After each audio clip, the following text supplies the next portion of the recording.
যারা আহত আছে তাদের প্রতি ন্যায় বিচার হয় নাই। টেবিলে কোনো সমাধান আসে না। 5 মাসে সরকারের কি প্রোক্লেমেশন ঘোষণার সুযোগ হয় নাই?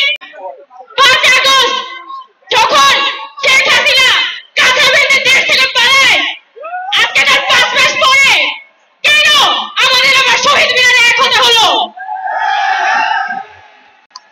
গত 5 মাসে সরকারের কি প্রোক্লেমেশন ঘোষণার সুযোগ হয় নাই?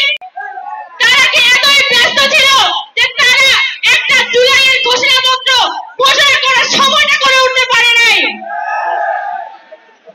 এই পরিপ্রেক্ষিতে কিছুদিন আগে আমরা বৈষম্য বিরোধী ছাত্র আন্দোলন আমরা এই উদ্যোগটা গ্রহণ করি যে এই জুলাইয়ে যে যোদ্ধারা জীবন দিয়ে রাস্তায় যুদ্ধ করেছিল, লড়াই করেছিল, তাদের সেফটি আমাদের দিতে হবে। এটা আমাদের ঐতিহাসিক দায়। আজকে গতকালকে রাতে যখন প্রধান উপদেষ্টা প্রেসিং আমার ঘোষণা করেছে যে তারা প্রোক্লেমেশন সকলকে নিয়ে ঘোষণা করবে, আমরা সেটা কিন্তু সাধুবাদ জানিয়েছি। আমরা স্পষ্ট বলতে চাই এই প্রোক্লেমেশন নিয়ে আমরা কালক্ষেপণ চাই না।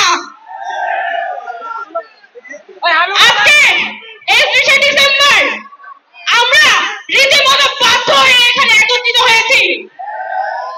গত 5 আগস্টের পরে নতুন বাংলাদেশের রূপ তখনই সফল হইত যদি আলোচনার টেবিলে সবকিছু থেকে সমাধান আসতো। কিন্তু আমরা দেখতে পাচ্ছি যে আলোচনার টেবিলে কোনো সমাধান আসে না। আমাদের জনগণের সমাধান শুধুমাত্র রাজপথ। আমরা বৈষম্য বিরোধী ছাত্র আন্দোলন খুব স্পষ্টভাবে বলে দিতে চাই, আওয়ামী লীগের বিচারের আগে কোনো নির্বাচন হবে না। আরেকটা কথা স্পষ্টভাবে বলতে চাই, আমাদের যারা শহীদ পরিবার আছে, আমাদের যারা আহত আছে, তাদের প্রতি ন্যায় বিচার হয় নাই। এই মানুষগুলোর প্রপার ট্রিটমেন্ট, তাদের পুনর্বাসন হইতে হবে এবং সরকার সম্পূর্ণ দায় নিয়ে এই পরিবারগুলোর সেফটি, যার হাত চলে গেছে, পা চলে গেছে, যার চোখ চলে গেছে, তার সেফটি সরকারকে দিতে হবে। তার চাকরি, তার জীবনের নিরাপত্তা সরকারকে দিতে হবে।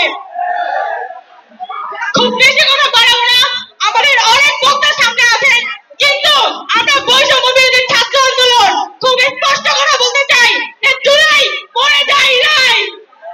আমরা জুলাইয়ের স্পিরিট নিয়ে এখনো পর্যন্ত রাস্তায় আছি এবং আমরা কোনোভাবে এই 90-এর মতো, এই 71-এর মতো 24কে ব্যর্থ হতে দিব না।